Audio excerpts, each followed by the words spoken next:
Howdy folks, it's Adriel the Hunting Gear Guy, and today I was hoping to help you decide whether to get a Sparc AR or just a regular Sparc. Now, there's a couple of key differences between these two red dots that Vortex makes.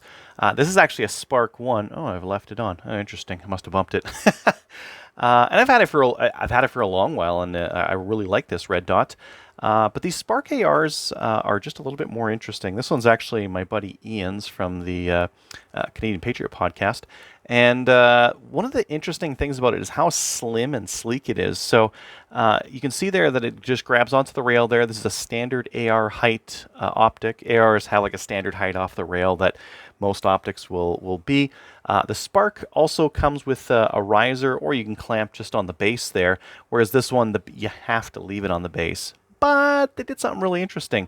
So if you look at these things from the side, you can notice that there's not really any controls on the side of this guy here, whereas on the original Sparc there were. We've got some controls right here. We've got this big, bulky like battery section here for, it's not a 2032, it's a 20 something or other. I could open it up and take a look. It's some weird battery that isn't, like, you're not going to find it at a supermarket or something like that. So stock up on those if you end up getting one of the older Sparcs. But what they did on the new Sparc AR is that they're like, wow, we got to do this riser anyways. I mean, the old Sparc AR, it's just empty space mostly. But with this one, they put the controls on it. So on the back there, that's where you would use your controls. So now we don't need to have the controls on the side. Now we can make it a little bit sleeker. And the battery, they actually put in the base here. And because they have all this space here, what they decided to do was to make enough space there for a AAA. Now we're talking. Now instead of the 2056 or whatever the heck is in that thing, some weird coin battery, AAA! Oh, yeah, you can find that at the grocery store. That's really interesting. And that just goes on the front of this red dot. And then we kind of pop that guy in. And then we've just got a thumb screw to kind of seal up that battery door. I can feel it pressing into a really nice rubber O-ring there, so that's likely to be water sealed. We've also got a coin slot on the front there, so we could open that up with a coin or a piece of brass or whatever we got handy, kind of a thing. So really liking that. I really like what they did with the Sparc AR, how compact they made it, how sleek they made it, and how they went with the AAA instead of those coin batteries. Oh man. So just a couple really quick features on this thing. They just have these little covers here for the adjustments. And whereas on the other one, they were wired in. You see that they've got this this safety wire kind of holding them all in. These things were kind of a pain in the butt. Like as long as they were loose enough, they were okay. But as soon as one of them got twisted or something like that, they wouldn't really fit on there. Nice thing with that one is that it keeps the caps.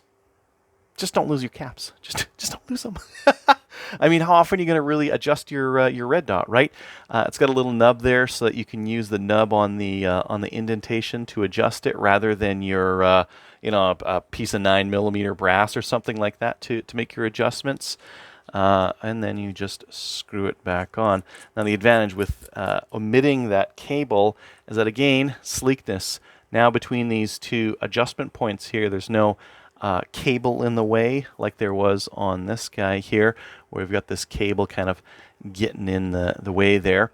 And the controls. So the controls on the original Sparc had night vision, up, down, and then a power button on the side, whereas this guy makes do with just an up and down on the back. Ah, nice and simple. Oh, I love it. I love simplicity. The other thing, on the older Sparcs, they kind of had like a bikini cover that you would like rip off and then throw to the side, or it would eventually rip. Like mine ripped. Just the rubber got deteriorated to the point where it wouldn't work anymore. Whereas this has little caps that just kind of stay on there. Now what these things do is you take those off, and then which side? Yeah, that side there. And you put them together. They just kind of snap together just like that. Ah, not nice and convenient, hey?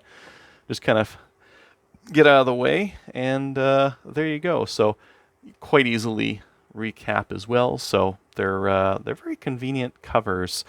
You know those plastic flip up styles that you got. A lot of the times with those, I shoot a lot of three. That's primarily what I'm using my red dots and ARs for, is 3-gun action shooting.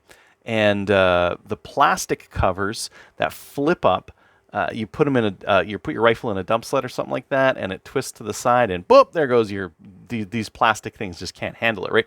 Whereas these rubber ones, lot more durable than the plastic ones will be. So I think I'm just going to leave it there. Just a real quick short one on the Sparc AR versus the older Sparc.